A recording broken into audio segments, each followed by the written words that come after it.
Núpcias, publicado em 1938, é a primeira grande declaração filosófica e estética de Albert Camus.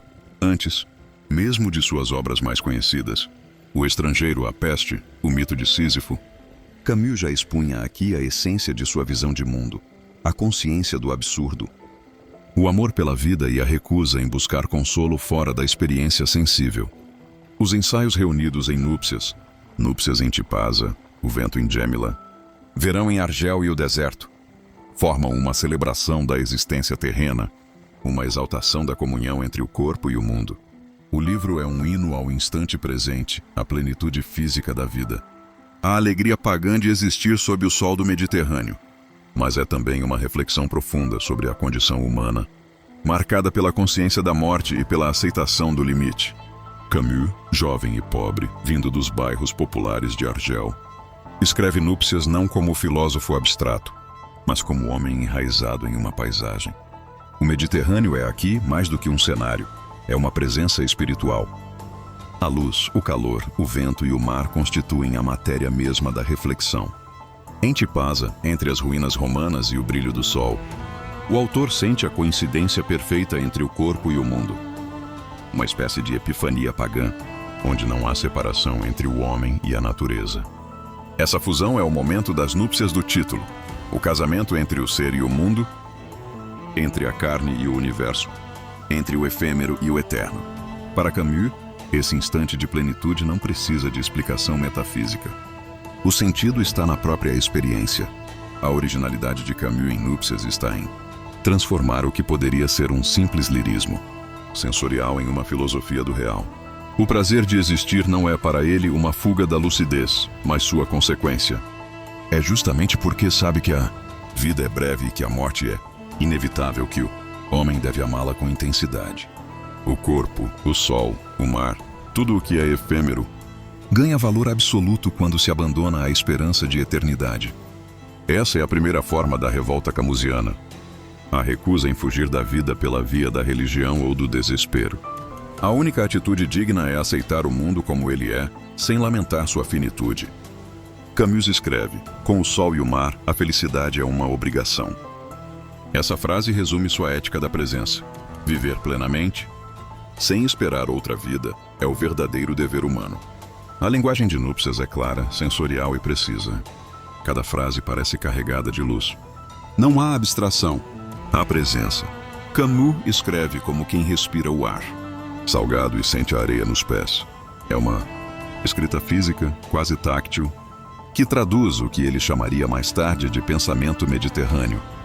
Uma filosofia da medida, da harmonia e da lucidez solar, em oposição ao pensamento europeu da culpa e do desespero. O Mediterrâneo é a pátria do corpo e da clareza. O homem mediterrâneo, para Camus, não busca o infinito, busca o equilíbrio. Ele não renega o prazer, mas o eleva à dignidade de virtude. No entanto, Núpcias não é ingênuo nem hedonista. A alegria que Camus descreve é lúcida, uma alegria consciente da morte.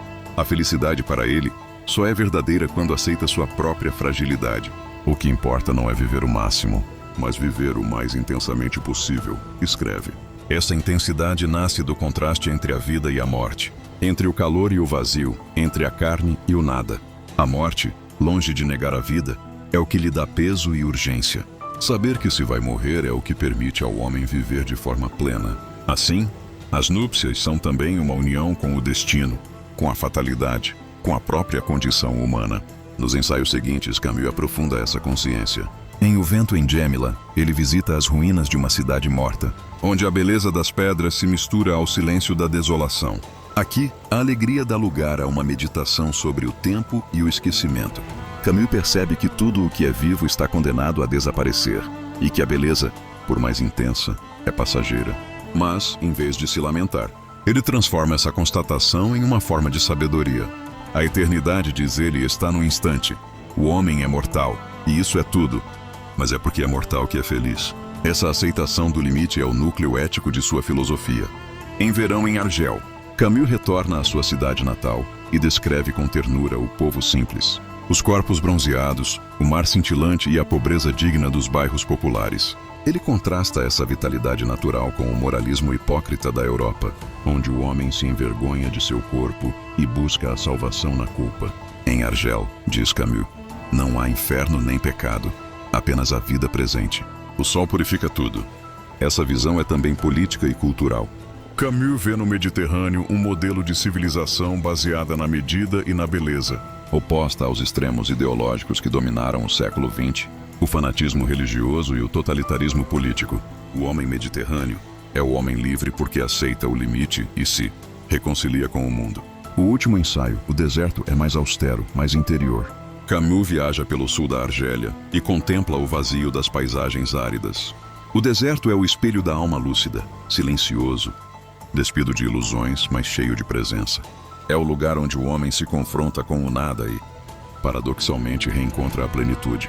O deserto simboliza o ponto de equilíbrio entre a morte e a vida, o espaço onde o pensamento se purifica. Essa paisagem existencial será retomada em toda a obra posterior de Camus, especialmente em O Mito de Sísifo, onde o absurdo é assumido como ponto de partida da liberdade. Ler Núpcias é perceber o nascimento de um pensamento que se recusa, tanto ao desespero quanto à esperança. É o manifesto de um espírito pagão em meio a um século de ideologias. A felicidade de Camus não é fácil, não é garantida e tampouco é permanente. É uma conquista momentânea, sempre ameaçada pelo tempo e pela consciência, mas é justamente essa precariedade que a torna autêntica. O homem de Núpcias não busca sentido fora do mundo. Ele o cria através da presença, da atenção e da gratidão. Eu compreendo finalmente que não há amor de viver sem desesperar de viver, escreve. Essa frase resume toda a sua filosofia. Amar a vida é aceitá-la inteira, com a sombra e a luz, com a beleza e o limite. Defender Núpcias é defender uma visão de mundo fundada na lucidez e na fidelidade à terra. Em um tempo em que muitos intelectuais buscavam refúgio em sistemas ideológicos ou na religião, Camus afirma a necessidade de permanecer fiel ao mundo sensível. Sua filosofia não promete salvação, mas oferece uma ética da presença. A felicidade não é uma recompensa, mas um modo de viver. É preciso aprender a ser feliz sem porquês, apenas porque o sol existe, porque o corpo sente, porque o mundo está aqui. Essa simplicidade é revolucionária. Há em Núpcias uma dimensão moral profunda. Aceitar o mundo como ele é implica aceitar os outros como eles são. A alegria não é egoísta, é compartilhada. Camus vê na comunhão com a natureza um modelo de fraternidade humana. A beleza da terra é o que une os homens, independentemente de crença ou origem. O sentimento de gratidão diante da existência se transforma. Assim, em uma ética, quem ama o mundo não pode destruí-lo. Quem celebra a vida não pode matar. Esse vínculo entre alegria e responsabilidade será a base de seu humanismo. Por fim, Núpcias é um livro sobre reconciliação com a vida, com o tempo e com a morte. Camus mostra que o homem pode ser livre mesmo diante do destino, porque a liberdade está na maneira de aceitar o inevitável. A vida, por mais breve, é suficiente quando se vive em plenitude. Não há necessidade de céu, nem de absolvição, nem de promessa. Há o sol, o vento e o mar. E isso basta. Em Núpcias, o pensamento de Camus ainda não conhece a tragédia da guerra nem o peso da história, mas já possui a força da verdade. É o primeiro ato de uma obra que fará da lucidez uma forma de coragem, ao unir a filosofia à poesia, o raciocínio à sensualidade. Camus cria um pensamento ao mesmo tempo rigoroso e vivo, que afirma o sentido do instante contra o absurdo da eternidade. O homem de Núpcias é o homem reconciliado com a terra e, por isso mesmo, mais livre, mais digno e mais humano. Obrigado.